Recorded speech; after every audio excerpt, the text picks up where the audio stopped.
Hello साथियों, good evening आप सभी लोगों को कर्म एकेडमी के इस ऑनलाइन प्लेटफॉर्म पे आप सभी लोगों का स्वागत है। ठीक है, आज हम लोग जो है जो आप लोगों की यूपीएसआई और ग्रुप डी की सीरीज चल रही है आपकी सुपर 20 वाली उसी क्लास देखेंगे। ठीक है, तो आप लोग जो है पिछली क्लासेस भी रिवाइज करिए जो लोग नहीं रिवाइज किए हैं, और आइए इस क्लास को देखते हैं हम लोग। ये पहला सवाल देखते हैं हम लोग। देखिए, बोला है कि दो पाइप ए और बी एक टैंक को क्रमशः 36 घंटे और 48 घंटे में भर सकते हैं। बोला है कितने कितने घंटे हैं। 36 घंटे में ए भरता है उस टैंक को और बी भरता है उसको 48 घंटे में। कह रहे कि दोनों पाइप 9 घंटे के लिए एक साथ खोले जाते हैं और फिर पाइप ए को क्या करते हैं हम लोग बंद कर देते हैं। पाइप ए को बंद कर देते हैं। कह रहे कि पाइप बी टैंक के शेष भाग को कितने समय में भर देगा। ठीक है, तो ये हल करते हैं इसको। देखिए, पाइप ए की बात करेंगे और भरता है कितना 36 घंटे में। पाइप बी देखेंगे, ये भरता है 48 घंटे में। तो इन दोनों के समय का एलसीएम लेंगे हम लोग, कितना दिखेगा आपको बताइए। ठीक है, ये हो जाएगा 18। 9 गुणे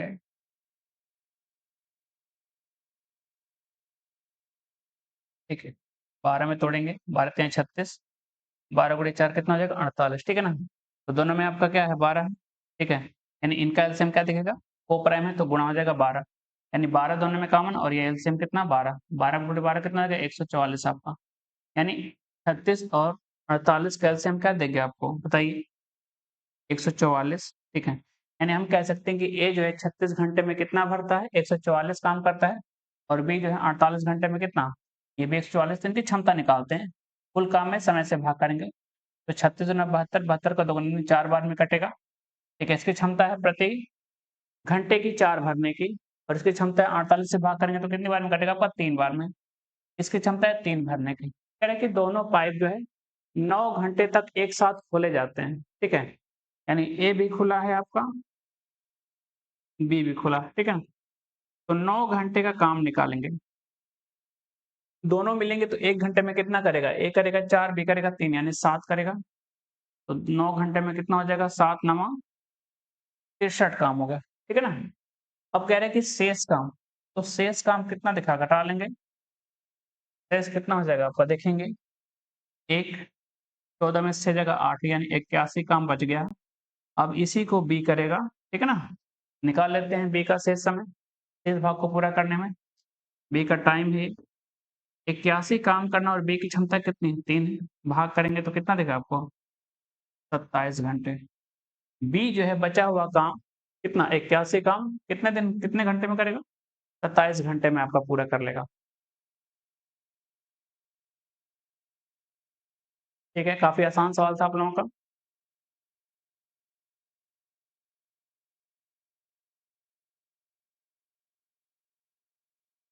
आइए अगला सवाल देखते हैं हम लोग।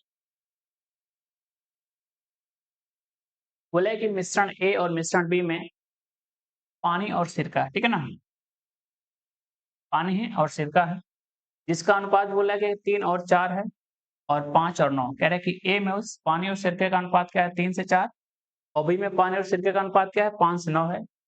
ए और बी को 2 और 3 के अनुपात में लिया जाता है और एक नया मिश्रण सी बनाया जाता है। ठीक है ना, इसको बनाने के लिए मिलाया जाता है इन दोनों को ए और बी को। सी में पानी और सिरके का अनुपात क्या है, तो आइए हल करते हैं इसको।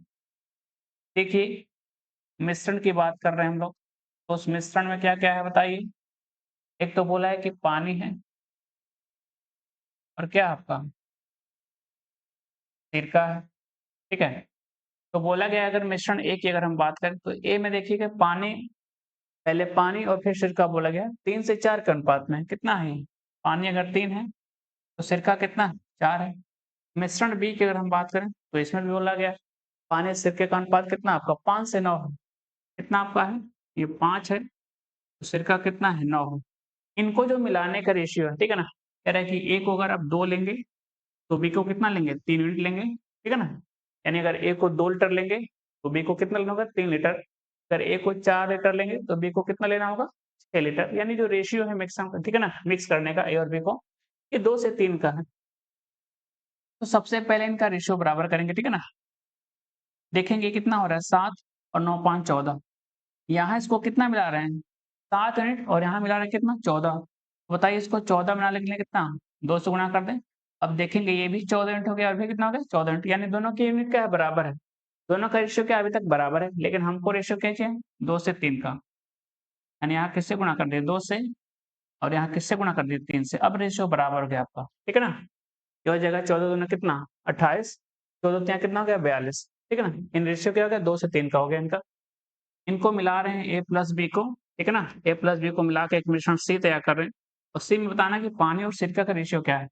तो देखेंगे ए में देखेंगे पानी 4 चाहे 12 दिखेगा आपको, पानी में पानी जोड़ेंगे। बी में कितना है 3 गुणे 5 15 आपका, ठीक है। आप यहाँ देखेंगे सिरका कितना है 4 गुणे 4 कितना 16, 9 गुणे 3 कितना दिखेगा 27 आपका, ठीक है। यानी देखिएगा यहाँ पे कितना 27 और यहाँ कितना दिखेगा बताइए 7 6 13 और 4 43। अंतिम मिश्रण में जो है सी, यानी जो सी मिश्रण बनेगा अंतिम, उसमें पानी और सिरके का अनुपात दिखेगा 27 से 43 का, 27 से 43 का आपका।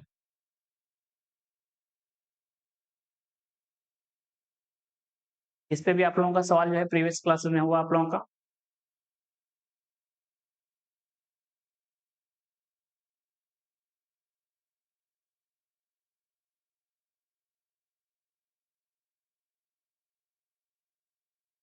अगला सवाल करते हैं हम लोग। देखिए बोला है कि दो उम्मीदवार के बीच हुए एक चुनाव में एक उम्मीदवार को कुल वैध मतों का कितना 40% प्राप्त होता है। एक उम्मीदवार जो है कुल वैध मतों का कितना पाता है 40% पाता है और 30% मत क्या थे अवैध थे। 30% जो मत थे आपके जो वोट थे क्या थे अवैध थे। यदि मतों की कुल संख्या कितनी है 7500 है, तो दूसरे उम्मीदवार को कितने वैध मत प्राप्त हुए, ठीक है। आप जैसे चाहे वैसे हल कर सकते हैं। आपको तो मतों की संख्या दी गई, ठीक है ना। ये कितना है 7500। हम निकाल रहे हैं दूसरे उम्मीदवार का जो है, ठीक है ना, मत कितना है। जो सेकंड आपका जो उम्मीदवार है कैंडिडेट है उसका प्राप्त मतों की संख्या वैध मतों की संख्या कितनी है। तो टोटल मत कितने हैं 7500 सवाल में बोल रखा है, लेकिन टोटल जो है वैध नहीं है। इसमें से कितना अवैध कितना है 30%। 7500 का 30% अवैध है, तो वैध कितना होगा 70% मात्र कितना होगा आपका 70% यानी 70 बटे में क्या दिखेगा आपको 100 दिखेगा। अब देखेंगे ये वैध मतों में से एक कैंडिडेट कितना पा रहा है 40%। यहाँ से यहाँ तक क्या है ये वैध है और इसमें से एक कैंडिडेट कितना पाता है 40, तो दूसरा कैंडिडेट कितना पाएगा आपका 60%, यानी 60 बटे में। तो इसी को हल करना आपको फिर से बता दे रहे हैं। टोटल मतों की संख्या 7500 है, ये है वैध मतों की संख्या क्योंकि 30% क्या है अवैध है, तो 70% वैध हो जाएगा। इस वैध मतों का कितना व्यक्ति पाता है, एक व्यक्ति 40 तो दूसरा कितना पाएगा 60। हमको दूसरे वाले का ही पूछ रखा है। 2 जीरो यहाँ से हटाएंगे, 2 जीरो यहाँ से हटाएंगे, 1 जीरो यहाँ, 1 जीरो यहाँ, नीचे कितने जीरो 2 जीरो, ठीक है ना। 75 का 6 गुना करना है, 6 5 30, ठीक है 3 बच गया। 6 7 42 और 3 कितना हो जाएगा 45, गुणे करना है 7, 7 गुणे 0 0, 7 5 35, 28 और 3 कितना हो जाएगा 31 आपका 3150 देखना चाहिए आपका। जो दूसरा कैंडिडेट है आपका उसको कितना मिलेगा 3150 वोट, ये वैध मत है उसके। ठीक है, काफी इजी था आप लोगों का। अगला सवाल करते हैं हम। कह रहे कि 4 वर्ष पूर्व ए और बी की आयु का अनुपात कितना था 4 से 5 था। अब से 8 वर्ष बाद ए और बी की आयु का अनुपात क्या हो जाएगा 11 से 13 हो जाएगा। उन दोनों की वर्तमान आयु का कुल योग क्या है। तो आप कह सकते हैं कि हमें जो है ए और बी के बारे में बोला गया है, ठीक है। अगर मान लें कि ये वर्तमान है आपका, तो वर्तमान से अगर पहले जाएंगे तो क्या हो जाएगा, ठीक है ना, पूर्व में जाएंगे। और 4 वर्ष बोला गया है, कितना साल बोला गया है 4 वर्ष। और 4 वर्ष देखा गया 4 वर्ष पहले इनकी ए और बी की आयु का अनुपात क्या था 4 से कितना था आपका 5 था।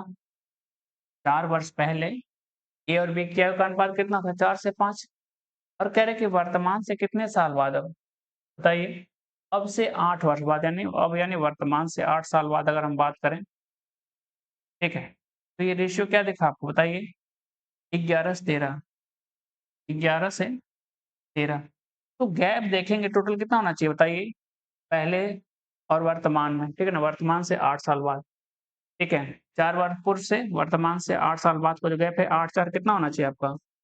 12 साल का होना चाहिए था। कितना होना चाहिए था? 12 साल का। तो यहाँ जो गैप है वो भी बराबर होना चाहिए, ठीक है ना? क्योंकि दोनों में ही गैप कितने का होगा? 12 साल का आपका। 4 से देखेंगे कितना हो रहा है? 11 यानी कितना बढ़ रहा है? 7। यहाँ कितना बढ़ रहा है आपका? 7। यहाँ 5 से कितना हो रहा है? 13 यानी कितना बढ़ रहा है? 8, ठीक है ना? जबकि ये दोनों अलग-अलग हैं, जबकि गैप क्या चाहिए दोनों का बराबर, क्योंकि दोनों में ही डिफरेंस कितने का दिखेगा? 12 साल का दिखेगा, ठीक है ना? तो हम इस गैप को बराबर करने के लिए जो रेशियो में अंतर है उसके ऊपर नीचे पलट गुणा करते हैं। यहाँ कितना है आपका? 4 और 5 में अंतर 1 का है, तो यहाँ गुणा करेंगे 1 से, तो अनुपात तो वही रह जाएगा। अब यहाँ अंतर कितने का है? 11-13 का, 2 का, तो यहाँ गुणा कर दें हम लोग किससे? 2 से। तो रेशियो दिखेगा आपको कितना? 8 से 10 का। यानी ये कह रहे हैं कि 8 से कितना हुआ? 11, तो कितना बढ़ा आपका? 3 यूनिट। 10 से कितना हुआ? 13, तो कितना बढ़ा? 3 यूनिट। जबकि सवाल में कह रहा है कि जो गैप है आपका कितना है? 12 वर्ष का है। कितना है? 12 वर्ष का है। तो काटेंगे, तो 1 का मान सवाल में कितना दिखेगा आपको? 4 वर्ष। कितना दिख जाएगा? 4 वर्ष, ठीक है? हमसे पूछा है कि उन दोनों की वर्तमान आयु का योगफल क्या है? ठीक है? उन दोनों की वर्तमान आयु का योगफल क्या है? तो आप यहाँ से भी कर सकते हैं, लेकिन यहाँ निकालेंगे दोनों की आयु का योगफल, ये 4 वर्ष पहले का निकलेगा। आप यहाँ निकालेंगे, तो 11 और 13 मिलके हो जाएगा 24, लेकिन ये जो आयु का योगफल है कितने साल का है? वर्तमान से 8 साल बाद का है। तो 8 साल ये भी बड़ा होगा, 8 साल ये भी बड़ा होगा, यानी 16 साल घटाना होगा आपको। अगर यहाँ से करेंगे तो टोटल 18 यूनिट का मान होगा, 18 गुणे 4 72, तो 4 वर्ष ये भी बढ़ेगा और 4 वर्ष ये भी बढ़ेगा, ठीक है ना? 72 और कितना जोड़िए? 8 आपका 80 वर्ष दिखेगा, ठीक है? तो आप दोनों जगह से कर सकते हैं, हम यहाँ से कर दे रहे हैं। टोटल आयु कितना दिखेगा? 18, 1 का मान सवाल में 4 वर्ष, 18 गुणे 4 कितना दिखेगा? 72 वर्ष, ठीक है ना? ये हो जाएगा 72 वर्ष, कब? 4 वर्ष पूर्व में, 4 वर्ष पूर्व। तो वर्तमान में कितना दिखेगा आपका? बताइए। 4 ये बढ़ेगा और 4 बी बढ़ेगा, तो कितना हो जाएगा टोटल? 8 वर्ष। तो 72 प्लस 8 कितना देगा आपको? 80 वर्ष। ये वर्तमान आयु है दोनों की, ठीक है? क्योंकि 4 वर्ष पहले जो है एक की आयु कितनी है आपकी? ये हो जाएगा 4 गुणे 8 32, 4 गुणे 10 कितना? 40 साल। तो 72 दिख जाएगा। 4 वर्ष ये भी बढ़ेगा, 4 वर्ष ये भी बढ़ेगा आपका। तो टोटल कितना बढ़ेगा? योगफल में 8 वर्ष आपका।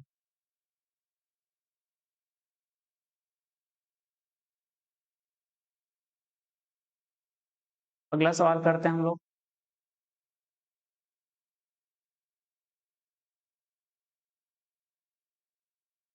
कह रहे कि एक प्रिज्म का आधार एक समकोण त्रिभुज है, जिसकी भुजाएं 9 सेंटीमीटर हैं, 12 सेंटीमीटर है और 15 सेंटीमीटर है। यदि प्रिज्म का आयतन जो है 648 सेंटीमीटर है, तो प्रिज्म की ऊंचाई ज्ञात कीजिए, ठीक है ना? जो प्रिज्म है उसकी ऊंचाई पूछ लिया आपसे, ठीक है? जैसे इस तरीके का प्रिज्म दिखेगा आपको, ठीक है? ये प्रिज्म आपका, ठीक है? तो बोला है कि जो आपको यहाँ पे दिख रहा है आपको, ये ट्रायंगल, ये बेस है आपका, ठीक है? ये क्या है आपका? ये बेस है, ये त्रिभुजाकार है और ये उसका टॉप है आपका। क्या? उसका टॉप है, ठीक है? तो आपको पता है कि अगर प्रिज्म है तो बेस और टॉप दोनों क्या होते हैं? समान। ये जो है, जो प्रिज्म होता है, ये सिलेंडर यानी बेलन की तरह काम करता है, ठीक है? और जो पिरामिड होता है वो किसकी तरह काम करता है? शंकु की तरह, ठीक है ना? तो आप देखेंगे, ये ऊंचाई उसकी लंबवत यहाँ से यहाँ तक जो तल से टॉप के बीच की लंबवत हो जाए उसे क्या बोलते हैं? बीच की ऊंचाई, ठीक है ना? प्रिज्म की ऊंचाई बोलते हैं। तो इसका हम लोग जो आयतन निकालते हैं, इसका जो वॉल्यूम होता है, ठीक है? बेलन का कैसे निकालते हैं? पाई आर स्क्वायर एच, ठीक है? तो बेलन में क्या होता है? पाई आर स्क्वायर आपका क्या होता है? आधार का क्षेत्रफल, क्योंकि बेलन कैसा होता है? वृत्ताकार होता है। तो यहाँ पे आधार का क्षेत्रफल आपको लिखना होगा, बेस एरिया, ठीक है ना? आधार का क्षेत्रफल, आधार का क्षेत्रफल गुणे लंबवत ऊंचाई आपकी, ठीक है ना? ये देखेंगे आधार का क्षेत्रफल आपको बोला है कि कैसा है? आधार बेस कैसा आपका? 9 12 15 है। कह रहा है कि इसमें से 9 है, एक कह रहा है कि 12 क्या है 15 है। तो आप बताइए कैसा है? समकोण त्रिभुज आपका कैसा है? समकोण त्रिभुज है। तो इसमें एक कर्ण बनेगा। तो एरिया कैसे निकालते हैं? लंब और आधार के गुणा करते हैं और आधा कर देते हैं। तो त्रिभुज का क्षेत्रफल निकालेंगे 1/2। आधार देखिएगा एक कितना 12 चाहे 9 कोई भी कर लें। तो एक लंब देखिए कितना 12। ये त्रिभुज का क्षेत्रफल हो गया क्योंकि समकोण त्रिभुज है आपका। और गुणे ऊंचाई h और वॉल्यूम बोला है कितना है 648 है। इसी को हल करना है। 2 से काट दें कितनी बार में? 6 बार में। 6 से काट दें 6 कम 6 6 8 48 यानी 9 से काट दें 12 बार में। 12 नवा 108 यानी h कितना दिखेगा आपको? 12 सेंटीमीटर। तो आपको इसको याद रखना है। जो प्रिज्म होता है वो किसकी तरह का काम करता है आपका? बेलन के तरीके। और जो आपका पिरामिड होता है वो आपका जो है शंकु की तरह व्यवहार करता है।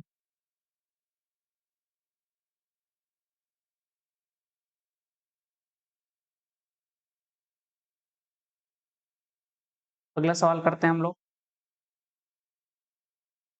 कह रहे किसी समबाहुभुज में 16 भुजाएं हैं तो इसके प्रत्येक आंतरिक कोण का माप क्या है? ठीक है। तो आपको पता होना चाहिए समबाहुभुज के पॉलीगन की अगर हम बात करें तो उसके प्रत्येक आंतरिक कोण का अगर मान निकालना हो, ठीक है, तो प्रत्येक आंतरिक कोण जो होता है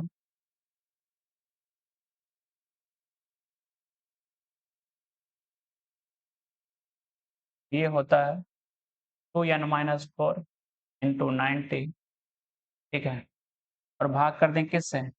n से। और अगर सभी का योग निकालना हो तो नीचे क्या करते हैं? n हटा देते हैं। ठीक है ना। ये प्रत्येक आंतरिक कोण का निकालने के लिए n से भाग कर देते हैं और ये ऊपर टोटल योग निकालने का फॉर्मूला है। ठीक है ना। और बाह्य कोण निकालने के लिए, ठीक है, प्रत्येक बाह्य कोण निकालने के लिए 360 में से जो है 360 में हम क्या करते हैं? n से भाग कर देते हैं तो प्रत्येक बाह्य कोण आ जाता है। आप ये भी कह सकते हैं कि आंतरिक कोण प्लस बाह्य कोण, प्रत्येक आंतरिक कोण प्लस बाह्य कोण का जो मान होता है 180 डिग्री होता है आपका। ये पता होना चाहिए आपको। तो आपके पास ये भी है। ठीक है। प्रत्येक आंतरिक कोण का मान निकालने का तरीका आप इस फार्मूले से भी कर सकते हैं, हम इससे निकालेंगे। ठीक है। अब देखिए अगर बाह्य कोण की बात करें, बाह्य कोण 360 बटे क्या है? भुजा है। भुजा कितनी है आपकी? 16 है।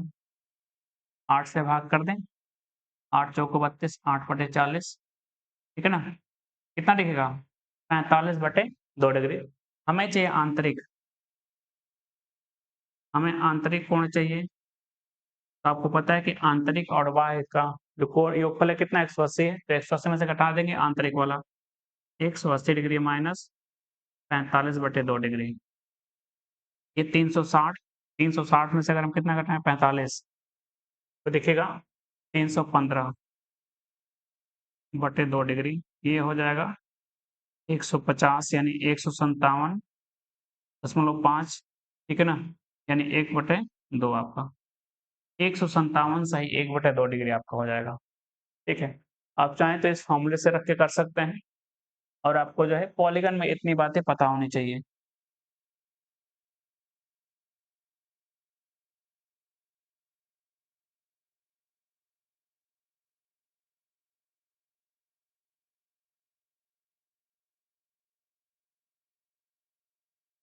अगला सवाल करते हैं हम लोग। एक आदमी शांत पानी में 6 किलोमीटर प्रति घंटा की गति से तैर सकता है। ठीक है। कह रहा है कि शांत पानी में जब क्या हो, उस नदी में क्या हो? बहाव ना हो। उस नदी में क्या हो? बहाव ना हो, उसकी कोई धारा ना हो। ठीक है। यानी वो शांत हो तो जो है वो कितने गति से तैर सकता है? 6 किलोमीटर प्रति घंटा की गति से तैर सकता है। यानी शांत जल में, शांत पानी में उसकी चाल कह सकते हैं। तो कह रहा है कि लेकिन उसी धारा के प्रतिकूल तैरने में धारा के अनुकूल तैरने की तुलना में 3 गुना समय लगता है। ठीक है ना। एक निश्चित दूरी की बात कर रहा है कि जितनी दूरी जाता है धारा के साथ और फिर धारा के विपरीत आता है तो देखा कि धारा के साथ जाने में इतना समय लगता है, धारा के विपरीत आने में क्या उतनी दूरी 3 गुना समय लगता है। तो आप कह सकते हैं कि दूरी बराबर है तो चाल और समय क्या हो जाएंगे, एक दूसरे के व्युत्क्रमानुपाती हो जाएंगे, ठीक है ना। दूरी बराबर है क्योंकि एक ही दूरी को जाता है धारा के साथ और धारा के विपरीत उतनी ही दूरी तैर कर वापस आता है। तो दूरी बराबर है तो कह सकते हैं कि चाल और समय क्या हो जाएंगे, एक दूसरे के व्युत्क्रमानुपाती। तो देखिए प्रतिकूल को हम लोग क्या लिखते हैं, अपस्ट्रीम लिख लेते हैं, ठीक है ना। और अनुकूल को क्या लिखते हैं, डाउनस्ट्रीम, ठीक है ना। ये अपस्ट्रीम हो गया प्रतिकूल और ये हो गया डाउनस्ट्रीम अनुकूल वाला, ठीक है। तो अगर हम समय की बात करें, टाइम की बात करें, तो कह रहे हैं कि टाइम जो है अनुकूल में अगर 1 लगता है तो उसका 3 गुना लगता है प्रतिकूल में, ठीक है ना। अनुकूल ये है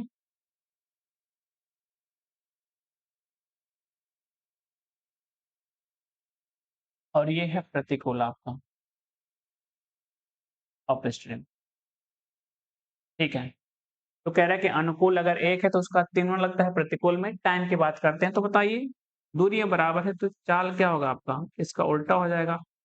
स्पीड दिखेगा 1 से क्या दिखेगा 3, यानी कह रहे हैं कि धारा के प्रतिकूल अगर चाल 1 है तो धारा का अनुकूल क्या है, 3 है। तो आपको पता है कि धारा के अनुकूल अगर चाल आपको पता है, धारा के प्रतिकूल अगर चाल आपको पता है, तो हम शांत जल में नाव की चाल कैसे निकालते हैं, यानी ये हो जाएगा शांत जल में नाव की चाल। इसको हम लोग कैसे लिखते हैं बताइए, ए से नोट करते हैं हम लोग, ठीक है ना।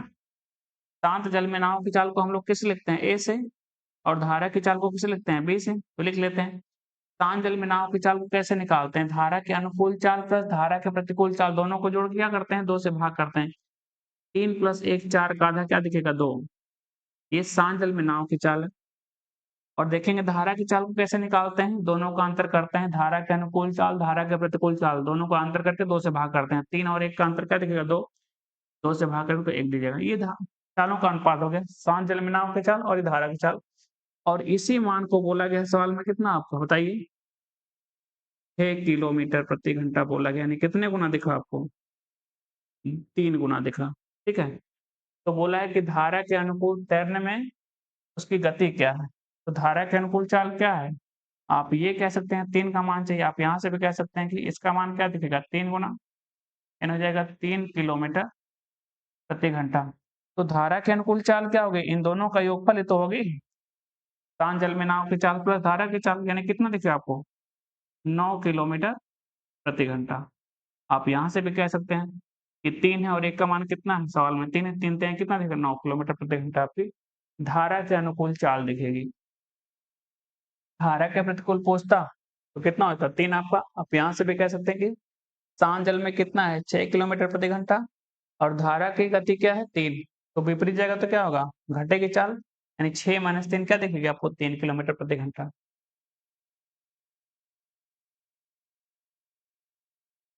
आइए अगला सवाल करते हैं हम लोग। उम्मीद करते हैं आप लोगों को समझ में आ रहा होगा।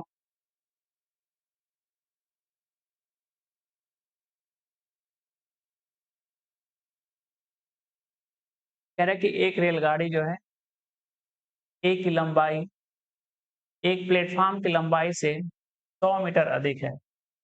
ट्रेन ए द्वारा विपरीत दिशा में यात्रा कर रही एक ट्रेन बी को पार करने में कितना समय लगाता है यदि ट्रेन बी की गति 70 किलोमीटर प्रति घंटा है और ट्रेन ए की गति 90 किलोमीटर प्रति घंटा है और ट्रेन ए और बी को उसी प्लेटफॉर्म को पार करने में क्रमशः 24 सेकंड और 36 सेकंड का समय लगता है।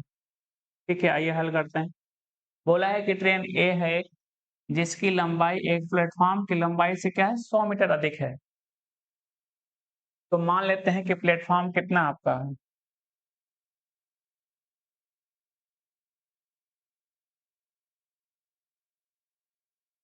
x मीटर है, ठीक है। बोला है कि दोनों जो है ट्रेनें एक दूसरे को पार करते हैं, समय पूछा है। कह रहा है कि यदि ट्रेन ए 90 किलोमीटर प्रति घंटा गति से पार करता है, तो कह रहा है कि ए जो है उस प्लेटफॉर्म को पार करने में कितना समय लगाता है, 24 सेकंड का, और बी कितना लगाता है आपको, 36 सेकंड का, और बी की चाल कितनी है, 70 है।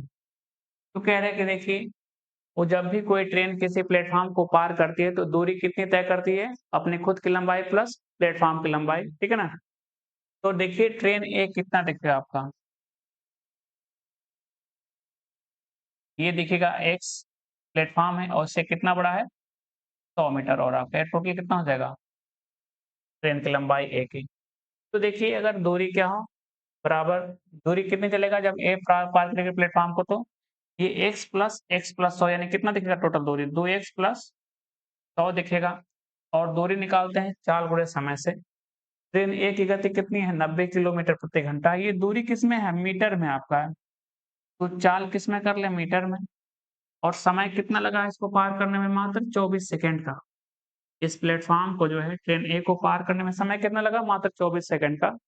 तो दूरी हो जाएगी उस ट्रेन ए की चाल गुणे समय और टोटल इतनी दूरी जो चला है खुद की लंबाई प्लस ट्रेन की लंबाई। तो 18 से काट दे कितनी बार में 5 बार में 24 5 120 ठीक है ना 24 5 120 120 का 5 गुना कितना हो जाएगा 600 तो 100 घटाएंगे तो कितना देगा आपको 500 तो 500 में 2 1 से यानी 2 से भाग करें तो x का मान क्या दिखेगा आपको 250 मीटर। यही ट्रेन की लंबाई है ए की ठीक है ना ये किसकी लंबाई है ट्रेन ए की लंबाई है आपकी ठीक है। अब देखिए कह रहा है कि तो ट्रेन ए की लंबाई कितनी है? अगर 250 है तो आप कह सकते हैं कि कितना दिखेगा टोटल 600 था ना ये यानी 250 यानी 500 100 दिखेगा आपको क्या किसका प्लेटफॉर्म का। ये 250 किसका आपका है ये तो एक्स है ना प्लेटफॉर्म का सॉरी ये किसका है प्लेटफॉर्म का ये प्लेटफॉर्म की लंबाई है। तो ट्रेन की लंबाई कितनी हो जाएगी ट्रेन ए की 350 क्योंकि 100 ज्यादा है आपका। हमें ट्रेन बी की भी चाहिए ठीक है ना क्योंकि कह रहा है कि ए और बी एक दूसरे को पार करें तो समय बताना है। ट्रेन बी की लंबाई निकाल सकते हैं क्योंकि बोला है कि ट्रेन बी भी जो है उसी प्लेटफॉर्म को पार करती है 36 सेकंड में ठीक है। किसको पार करती है 36 सेकंड में पार करती है तो निकाल सकते हैं ट्रेन बी की लंबाई। देखिए ट्रेन बी की लंबाई बी मान लेते हैं और ये प्लेटफॉर्म को पार करते हैं जो कितना है तो आपका और कह रहा है कि किस चाल से 70 किलोमीटर प्रति घंटे की चाल से और कितना समय लगा है 36 का। तो ये किलोमीटर है प्रति घंटा में इसको बदलने किस में मीटर पर सेकंड में 18 से कितनी बार में 2 बार में 5 गुना 10 यानी कितना देखिए 700 ठीक है ना 5 गुना 10 गुणे 70 700 यानी बी की लंबाई कितनी दिखी आपको 600 मीटर। ट्रेन बी की जो लंबाई है कितनी दिखी आपको 600 मीटर। अब कह रहे हैं कि दोनों ट्रेनें एक दूसरे को पार करते हैं तो समय बताना है ठीक है ना समय बताइए। तो एक दूसरे को पार करते हैं तो दोनों की लंबाई कितनी है एक की 350 एक की कितनी है बताइए 600 एक की कितनी है 350 और एक की कितनी है आपकी 600 है तो टोटल कितना हो जाएगा आपका ये हो जाएगा 750।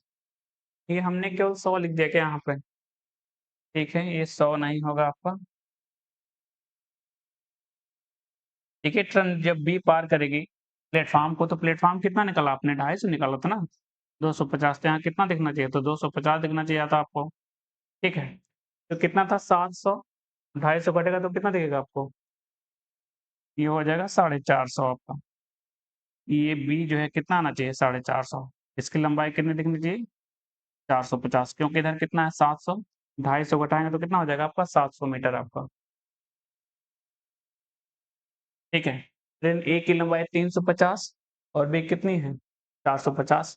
पूछा है कि जब दोनों एक दूसरे को पार करें विपरीत दिशाओं में चलते हुए हाँ विपरीत दिशा में चलते हुए तो समय कितना है तो दोनों की लंबाई पार करेंगे ये हो जाएगा 350 प्लस 450 और दोनों की लंबाई का योगफल ठीक है ना हो गया और भाग करेंगे किससे चाल से समय आ जाएगा 90 प्लस कितना दिखेगा आपको 70 और समय सेकंड में तो मीटर में है किलोमीटर में इसको किसमें बदल दें मीटर पर सेकंड में तो 5 बटे क्या कर दें 18 से गुणा कर दे रहे हैं ये आपको ऊपर चल जाएगा ऊपर हो जाएगा 4 प्लस 4 800 9 7 कितना हो जाएगा 16 160 ये हो जाएगा 18 बटे 5 ये सीधा कितना हो गया 800 16 5 80 तो कितना देगा आपको 18 सेकंड कितना आ गया आपका 18 सेकंड। फिर से बता देते हैं एक बार बोला गया है एक रेलगाड़ी जो है ए की लंबाई एक प्लेटफॉर्म की लंबाई से कितना है 100 मीटर अधिक है। तो हमने माना कि प्लेटफॉर्म की लंबाई कितनी है x मीटर, तो ट्रेन ए कितना हो जाएगा आपका x प्लस 100 हो जाएगा। ठीक है। अब कह रहा है कि ट्रेन ए द्वारा विपरीत दिशा में यात्रा करे ट्रेन बी को पार करने में कितना समय लगेगा, तो आपका पूछ लिया सवाल आपने। यहाँ कंडीशन दे रहे कह रहा है कि यदि ट्रेन बी की गति 70 किलोमीटर प्रति घंटा है और उस प्लेटफॉर्म को पार करते कितने सेकंड में 36 सेकंड में, तो यहाँ से निकालेंगे हम लोग ट्रेन बी की लंबाई। अब कह रहा है कि ट्रेन ए की लंबाई कितनी, ए की चाल कितनी है 90 है, ट्रेन ए की गति कितनी है 90 है और उस प्लेटफॉर्म को पार करते कितने सेकंड में 24 सेकंड में। तो यहाँ से हल करेंगे, ठीक है, तो ट्रेन ए की लंबाई निकल जाएगी 350।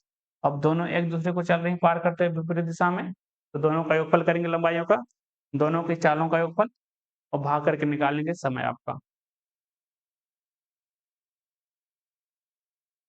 अगला सवाल करते हैं हम लोग।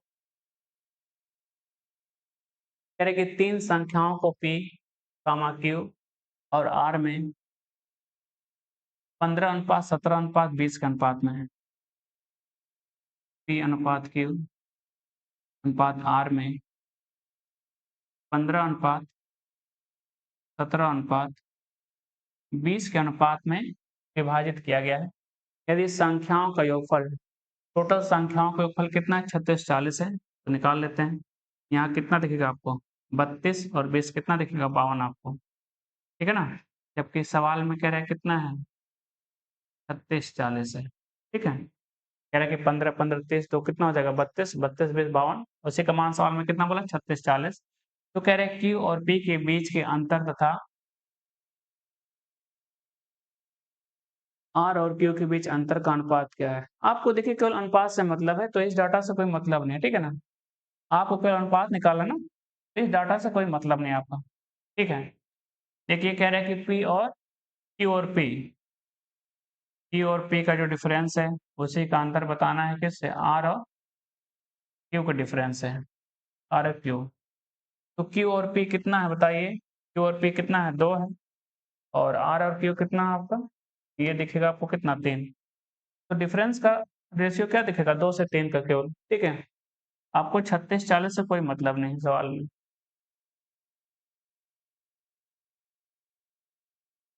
अगला सवाल करते हैं हम लोग।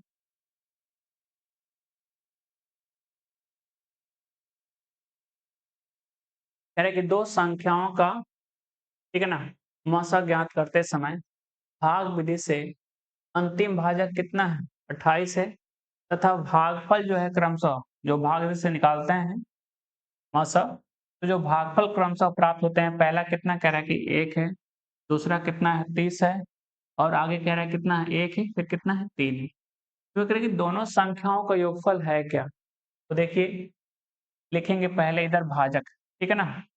ये कितना है 1 है, फिर कितना है 30 है, फिर कितना है 1 है, फिर 3 है, ठीक है ना। एक तरफ जो है क्रमिक जो आपके भागफल है उसको लिखेंगे और जो आपका अंतिम भाजक है उसको यहाँ लिख लेंगे, ठीक है ना, एक तरफ ये 28, ठीक है। इसमें इसकी गुणा करेंगे और यहाँ लिख देंगे, ठीक है। 28 गुणे 3, ठीक है ना, ये हो जाएगा 3 8 24, 3 दूना 6 2 8, 84 दिख गया, ठीक है ना। अब देखिए तिरक गुणा करेंगे फिर इसकी 84 गुणे 1, जो अंतिम भाजक है उसकी अंतिम भागफल में गुणा करते हैं, ठीक है, गुणा कर दिया। अब देखेंगे 84 का जो है ऊपर, ठीक है, जो भी आपका भागफल उसे गुणा करेंगे, 84 एकम 84 और जो पिछला वाला आपका क्या था भाजक था उसको जोड़ देंगे हम, ठीक है ना। तो 84 एकम 84 और प्लस 28 8 4 कितना देगा 12 आपको, ये हो जाएगा 8 2 10 1 11, ये हो जाएगा 112, ठीक है ना। फिर हम तिरक गुणा करेंगे इसकी यहाँ पे, ये हो जाएगा 12 तिहाई 36 और 3 एकम 3, यानी 112 का 3 गुना कितना हो जाएगा 336, साथ में 0। अब देखिए यहाँ लिखने के लिए इसके तिरक गुणा करेंगे यहाँ पे और प्लस पिछला जो भाजक था उसको क्या करेंगे जोड़ देंगे यहाँ पे, तो जोड़ेंगे 84 आपका, 84 4 8 6 14, ये हो जाएगा 4, ठीक है। 4 दिखेगा 8 6 14, 3 1 4 34 44, यहाँ कितना दिखेगा आपको 34 44, अब फिर इसकी यहाँ तिर्यक गुणा करेंगे और यहाँ लिखेंगे इसको जोड़कर, ठीक है ना? पिछला वाला जो भाजक है, इसको यहाँ जोड़कर लिखेंगे। ये दिखेगा, गुणा करने पे यही दिखेगा और 112 जोड़ेंगे, 112, 4 2 6, 5 5 3, ठीक है ना? ये हो जाएगा आपका 35 56, 35 56।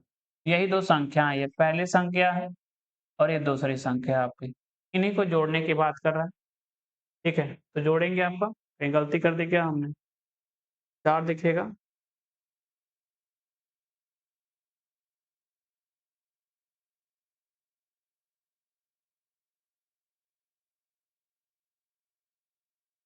क्रमशः भागफल है 1, ठीक है? जोड़ने पे कितना रहा आपका? ये दिखेगा 6, 5 4 9, योगफल ही पूछा है ना? बिल्कुल, दिखेगा 6, 5 4 9, 5 4 9 6, ठीक है? ऐसा कोई नहीं है, कहीं गलती कर दी हमने, देख लेते हैं। ये दिखेगा 3, क्रमिक भागफल आपने 1 30, 1 3 आपका 28 गुणे 3, 3 आठे 24, 6 2 8 84, 84 कम 84, 28 जोड़ेंगे, 8 4 12, 8 2 10, 1 ही 11 आपका, ठीक है? ये भी सही है। गुणा करेंगे यहाँ 3 से अब, ठीक है? और पिछला जोड़ेंगे, जो भी आपका है, कितना?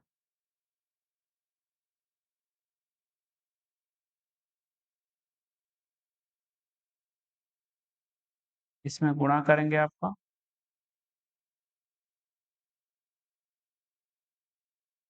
आइए फिर से हम चेक कर लेते हैं इसको।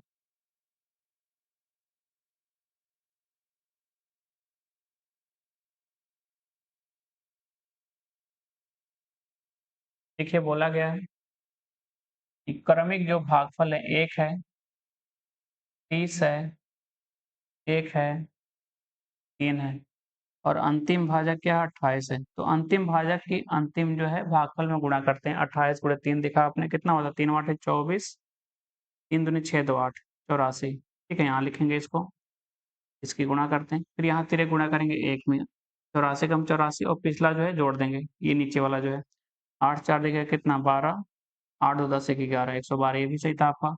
यहाँ गुणा करेंगे, 300, 12 3 36, साथ में एक 0 और पिछला जोड़ेंगे, कितना आपका? 84, 84, 4 8 6 14, 4 3, 34, 44 आपका। गुणा करेंगे यहाँ तिर्यक और पीछे वाला जोड़ेंगे, तो दिखेगा कितना? 4 2 6, ठीक है? ये हो जाएगा आपका 4 1 5, 4 1 फिर कितना? 5 और 3, 35 56। ये पहली संख्या दिख गई आपको और ये क्या है? दूसरी संख्या। तो दोनों संख्याओं का क्या बोला है? योगफल बोला है, जोड़ लीजिए। 6 4 कितना दिखेगा आपको? 10, 5 4 9 1 10, 5 4 9 1 10, 3 3 6 1 7, कितना दिखेगा दोनों संख्याओं का योगफल? 7000। ये हो जाएगा आपका 7000, ठीक है? फिर से बता दे रहे हैं, देखिए जो भी कह रहा है कि भाग भेद से अगर हम मौसा ज्ञात करते हैं तो अंतिम भाजक आपको दिया जाएगा और क्रमिक जो है भागफल दिए जाएंगे। जैसे बोला है कि 1 है, 30 है, 1 है और 3 क्रमिक जो भागफल हैं, हम जो है भागफलों को ऐसे क्रमिक रूप से लिखेंगे और अंतिम जो है भाजक लिखेंगे यहाँ पे। अंतिम भाजक से अंतिम भागफल में क्या गुणा करेंगे? तिर्यक, ठीक है? तो इसके नीचे कुछ नहीं तो कुछ नहीं जोड़ेंगे, 28 गुणे 3 कितना देखा? 84। अब 84 का जो इसके पिछले वाला भाजक है, भागफल है, उससे गुणा करेंगे, 84 कम 84 और जो नीचे वाला आपका था अंतिम भाजक, उसको जोड़ देंगे। तो 84 कम 84 और 28 कितना आ जाएगा? 112। फिर यहाँ तिर्यक गुणा करेंगे, ठीक है? 30 की, तो 112 गुणे 30 कितना हो जाएगा? ये हो जाएगा आपका कितना? 33 60। फिर 84 जोड़ेंगे तो कितना हो जाएगा आपका? 34 44। फिर 1 में गुणा करेंगे और नीचे वाली संख्या जोड़ेंगे, 112, हो जाएगा कितनी? 35 56। ये दिखेगी एक संख्या और ये क्या हो जाएगी आपकी? दूसरी संख्या। बोला है कि इन दोनों संख्याओं का योगफल ज्ञात कीजिए, ठीक है? योग करेंगे कितना दिखेगा? 7000। आपका राइट आंसर दिखेगा सी वाला, 7000 आपका। अगला सवाल करते हैं हम लोग। कह रहे हैं कि ए कामा बी, सी और डी एक व्यापार में क्रमशः 3:6:2:5 के अनुपात में निवेश करते हैं। परंतु पूंजी का उपयोग क्रमशः 5:3:2:6 के अनुपात में किया जाता है। तो कह रहे हैं कि 50,250 रुपए के लाभ में से ए और सी के जो शेयर हैं उनके बीच का अंतर क्या है? जो लाभ है कह रहे हैं कितना आपका 50,250। तो आपको बताया गया क्लास में कि जो कुल लाभ होता है, ठीक है ना? वो किस अनुपात में बाँटा जाता है? किसी व्यक्ति द्वारा कुल निवेश की गई पूँजी का, ठीक है ना? कुल निवेश की पूँजी के अनुपात में जो है बाँटते हैं और कुल निवेश किस पे निर्भर करता है आपको बताइए? पूँजी गुणे समय पे, कि कोई व्यक्ति कितनी पूँजी और कितने समय के लिए व्यवसाय में धन लगा रहा है, ठीक है? ये कुल निवेश है और इसी में क्या बढ़ता है आपका? लाभ को बाँटा जाता है। तो लाभ को बाँटना है, ठीक है? कह रहे कि लाभ में से ए और सी के शेयर के अंतर क्या है? तो सबसे पहले तो हमको अनुपात निकालना होगा। तो निकालेंगे, 4 व्यक्ति हैं ए, बी, सी, डी।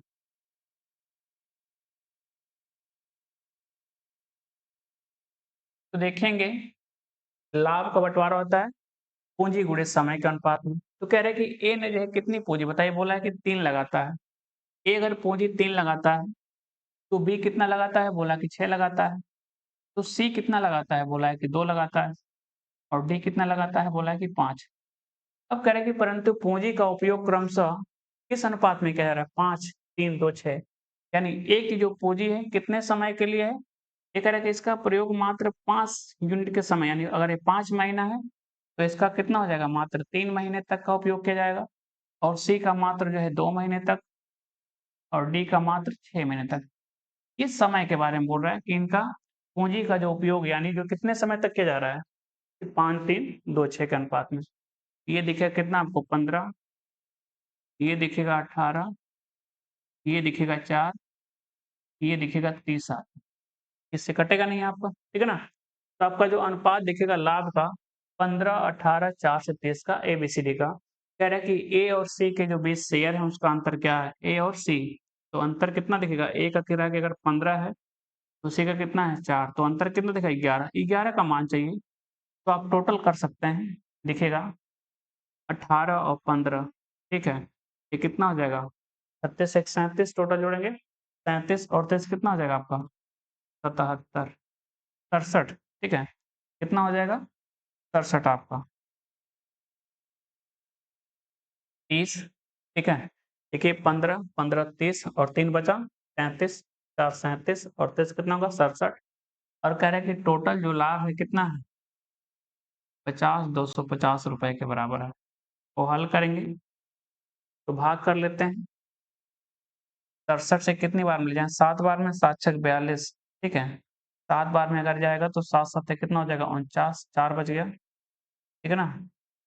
7 सत्ते 49 आपका, 9 दिखेगा 4 बच गया, 7 छक 42 और 4 कितना होगा? 46 तो देखिएगा 12 में से 9 हो जाएगा 3, ये हो जाएगा आपका 9 में से हो जाएगा 3 ठीक है? ये कट जाएगा आपका, ये 5 ये हो जाएगा 5 सत्ते 35 5 छक्के 3 ऐसे यानी 7 और 5 बार में कट गया टोटल। तो आप कह सकते हैं यानी 75 बार में कट रहा है आपका, ठीक है? इसको काटें तो ये डाटा 75 यानी 1 का मान क्या दिखेगा? 75 बार में कटा तो साथ में गिवन 750 रुपया। तो हमको पूछा है अंतर कितने का? ए और सी के शेयर का। तो अंतर है 11 और 1 का मान सवाल में निकाला कितना आपने? 750 रुपया। तो आप कह सकते हैं कि जो अंतर है रुपए में 0, 11, 11 5 55, 5 बच गया 77 और 5 हो जाएगा कितना आपका? 82 आपका। 82 50 रुपया आपका। ये दिखेगा सी वाला आंसर। जो अंतर है ए और सी के बीच शेयर का वो कितना है? 8,250 रुपए का।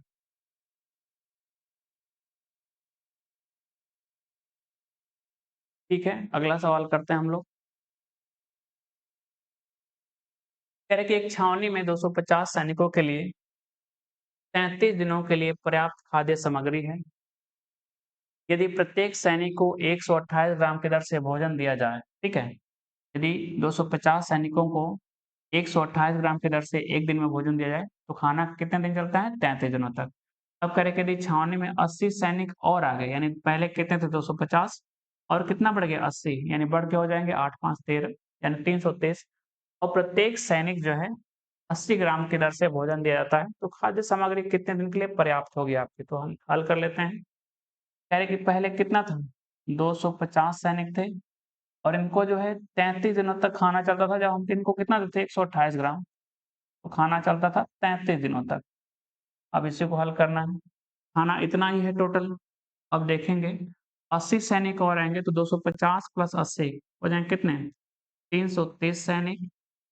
अब एक दिन में खाना कितना दे रहे हैं हम? 80 ग्राम। तो निकालेंगे इनका समय, ठीक है? तो हल करेंगे, इन दोनों को बराबर करेंगे। 330 33 गुणा 10 330, ठीक है? 80 है, ठीक है? ये हो जाएगा 5 से काट दें 5 बार में, 5 से काट दें 16 बार में और 16 बाटे होता है 128। इधर बच गया डी आपका, इधर बच गया 5 बटे 40। यानी जो खाना है इस नई शर्त के अनुसार कितने दिन चलेगा आपका? 40 दिनों तक चलेगा।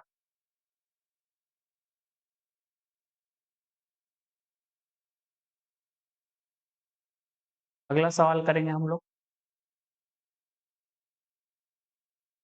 कह रहे कि ए कमा बी और सी एक कार्य को क्रमशः 30 कमा 45 और 60 दिनों में कर सकते हैं। यदि पहले दिन ए अकेला कार्य करता है और अगले दिन बोला है, देखिए पहले दिन तो ए अकेला कार्य करेगा, लेकिन अगले दिन कह रहा है कि ए के साथ बी और सी तीनों काम कर रहे हैं। इसी क्रम में काम करना है आपको। तो कह रहा है कि इसी तरह अगर काम करता चलता रहे तो संपूर्ण कार्य कितने दिन में समाप्त हो जाएगा आपका। तो आइए हल करते हैं। सबसे पहले तो क्षमता निकालेंगे। ए करता है कितने दिन में? 30 दिन में। बी करता है कितने दिन में? 45 दिन में। और सी करता है अकेला 60 दिन में। तो तीनों का एलसीएम निकाल लेते हैं। दिखेगा 30, 45 और 60।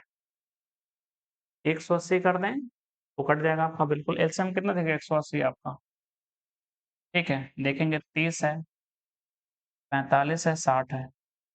30 होता है 15 गुणे 2, 15 गुणे 3, 15 गुणे 4। तो 15 तो होगा सभी में, ठीक है ना?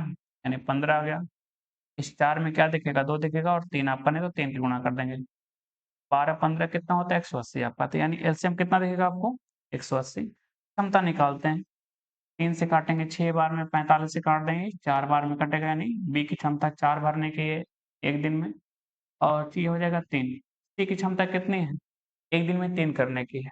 कह रहे हैं कि पहले दिन अकेला ए करता है और अगले दिन तीनों काम करते हैं साथ में, यानी टोटल 2 दिनों का काम देखें तो 2 कितनी बार दिखेगा? ए जो है 2 बार दिखेगा। ए जो अकेले पहले दिन में कर रहा है और दूसरे दिन बी और सी के साथ भी, यानी 2 जो है 2 दिन में ए 2 बार दिखेगा, बी दिखेगा 1 बार और सी दिखेगा 1 बार। तो इन 2 दिनों में टोटल सभी का काम दिखेगा आपको। दिखेगा 2 गुना यानी 12 काम दिखेगा, क्योंकि ए कितना है? 2 बार है। तो 12 4 16 और 3 19। इन 2 दिनों में काम कितना हो गया? 19 काम। तो हमको काम कितना करना है? 180। पूछा कि संपूर्ण कार्य कितना दिनों में समाप्त होगा, कितने दिन में? तो 19 का कितने गुना करें कि 180 के पास, ठीक है ना? 180 के बराबर या इससे कम हो जाए तो 19 नमा कितना होता है? 171 कार्य हो जाएगा। तो कार्य को हमने अगर 9 गुना किया तो समय भी कितने गुना हो जाएगा? 9 गुना, यानी कितना दिन लगेगा? 18 दिन लगेगा। 18 दिन में काम कितना हो जाएगा? 171। अब देखेंगे 19वें दिन कौन आएगा आपका? ठीक है ना? विषम दिनों पे जो पहले दिन आता है वो आता है आपका। 19वें दिन देखेंगे, ए करेगा एक दिन में कितना आपका? 6। 6 काम करेगा। तो कुल काम कितना हो जाएगा आपको बताइए? कितना हो गया था? 171, 6 करेगा तो ये हो जाएगा 177 मिनट। अभी भी काम बचा है कितना? 3 मिनट का, ठीक है? तो 119वें, ठीक है ना? 177 हो गया आपका। 3 180 होने के लिए मात्र 3 काम बचा है। तो 20वें दिन काम पूरा होगा आपका, लेकिन 20वां दिन कंप्लीट नहीं लेगा। तो 20 दिन वाला तो विकल्प होगा नहीं, 19 दिन वाला आपका विकल्प होगा, ठीक है ना? क्योंकि मात्र काम कितना बचा है? 3 काम। 177 काम हो गया 19 दिनों में। तो 20वें दिन कौन-कौन करेगा? ए भी करेगा, बी भी करेगा और सी भी करेगा। और एक दिन में काम कितना करते हैं? 6 4 10 हैं 13। कितना करते हैं? 13। लेकिन काम बचा कितना है आपका? मात्र 3, यानी 3 बटे कितना हो जाएगा? 13। ये समय हो जाएगा। 20वें दिन पूरा समय लगेगा, कितना लगेगा 20वें दिन का? 3 बटे 13, यानी कुल समय हो जाएगा 19 सही 3 बटे 13 दिन आपका। 19 सही 3/13 आपका।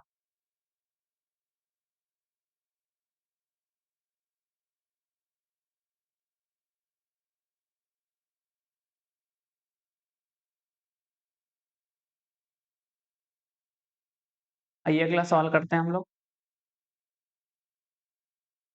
कह रहे कि वार्षिक ब्याज वार्षिक रूप से संचित होने पर एक निश्चित वार्षिक चक्रवृद्धि ब्याज दर पर 9500 रुपए की राशि 2 वर्ष में 11,495 रुपए हो जाती है। उसी अवधि में यानी उसी समय के लिए कह रहा है, उसी राशि पर दोगुनी ब्याज दर पर साधारण ब्याज ज्ञात करें रुपए में। तो देखिए 2 साल का जो है आप कह सकते हैं कि प्रिंसिपल से अमाउंट यानी मिश्रधन के बाद बोला कह रहे हैं कि लगाया कितना 9500 तो हो कितना गया 11,495 रुपया 2 वर्षों की बात करें। तो देखिए अगर रूट निकालेंगे 2 वर्षों की कहानी है, ठीक है? तो पहले वर्ष में जाने के लिए जो है हम इसका क्या कर दें वर्गमूल कर देते हैं यानी 9500 और ये हो जाएगा आपका 11,495 तो काट लें, ठीक है 5 से काट दें तो 1900 दिखेगा, 5 दूना 10, 5 दूना 10, 5 नौ 45, ठीक है 4 5 9 45, ठीक है 19 से काट दें तो 100 बार में कट रहा देखना होगा 19 से कट रहा है कि नहीं। 19 से 19 एक बार में, ठीक है ना 2 यानी 19 बचेगा, ठीक है ना 29 आपका एक बार, 19 से काट दें ये हो जाएगा 3 बार ना, 19 2 बार जाएगा आपको 19 दूना 38, देखिए 19 से एक बार लेंगे तो 22 यानी 3 यानी 39, 2 बार लेंगे 38 जाएगा, एक बचेगा फिर एक बार जाएगा 19 आपका। ये रूट आपका दिखेगा कितना 10 से 11 यानी कह रहे हैं कि 1 साल में अगर आप 10 रुपए लगाते हैं तो कितना हो जाता है मिश्र धन कितना मिलता है आपको 11 रुपए। इसका मतलब ब्याज जो है कितना मिला 1 रुपए का, तो ब्याज की दर निकालेंगे। 1 का ब्याज है कितने पे 10 पे, तो इसका मतलब ब्याज की दर कितना दिखेगा आपको मात्र 10% पर एनम का। वार्षिक जो है ब्याज की दर कितनी है 10%। तो कह रहे हैं कि उसी राशि पर, ठीक है ना 9500 रुपए पर हमको साधारण ब्याज निकालना है कितने साल का, दुगनी ब्याज दर से उसी अवधि के लिए।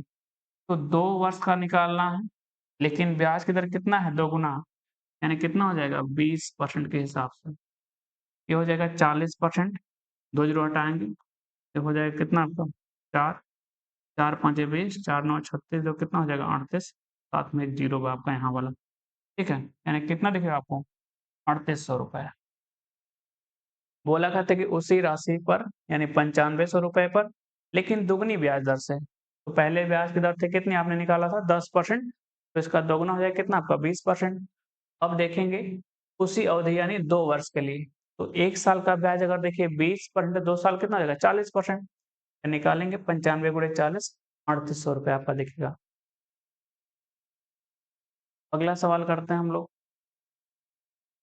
कह रहे कि 32 वस्तुएं बेचकर एक दुकानदार को 12 वस्तुओं के विक्रय मूल्य के बराबर लाभ अर्जित करता है, ठीक है ना? निकालेंगे, कह रहे कि उसका लाभ परसेंटेज क्या है? कह रहे कि 32 वस्तुएं बेच रहा है एक दुकानदार 12 वस्तुओं के विक्रय मूल्य के बराबर लाभ अर्जित करता है, तो उसका लाभ परसेंटेज क्या है? तो ये हल करते हैं। देखिए लाभ की बात बोला है, तो लाभ जो है हम लोग कैसे निकालते हैं? एसपी यानी विक्रय मूल्य माइनस क्रय मूल्य से, ठीक है।